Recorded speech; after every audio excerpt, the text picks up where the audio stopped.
এখানে সেম দুইটা ভিডিও রয়েছে।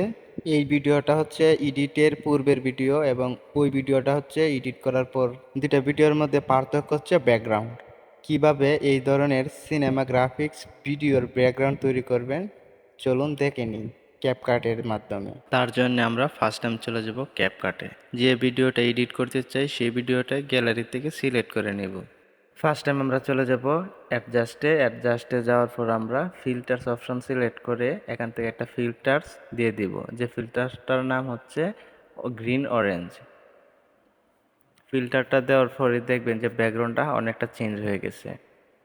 তারপর আমরা চলে যাবো আবার অ্যাডজাস্টে। এটা আমি হাইলাইট করে দিচ্ছি বড় করে, আপনারা দেখতে পারবেন, ওইখান থেকে দেখে দেখে মিলিয়ে নেবেন।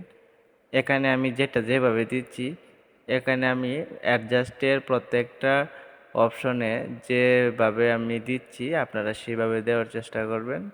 একটু এদিক সেদিক হতে পারে, সমস্যা হবে না। আপনারা আপনাদের ভিডিওর ব্যাকগ্রাউন্ড দেখে ম্যাচিং করে তারপর দেবেন। তো আমার ভিডিওতে আমার যতটুকু লাগে আমি ততটুকু দিয়েছি।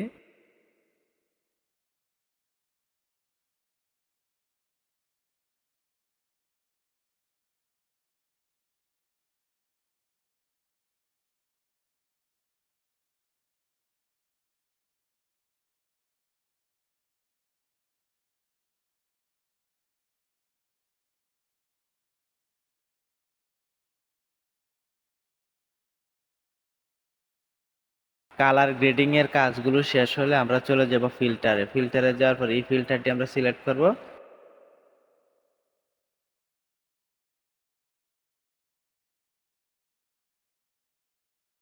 তারপর আবার চলে যাব ফিল্টারে যাওয়ার পর আমরা অনেকগুলো ফিল্টার পাবো, ওইখান থেকে আমরা ব্লার করতে চাইলে এই ফিল্টারটা যদি দেই তাহলে দেখবেন ব্লার হয়ে যাবে।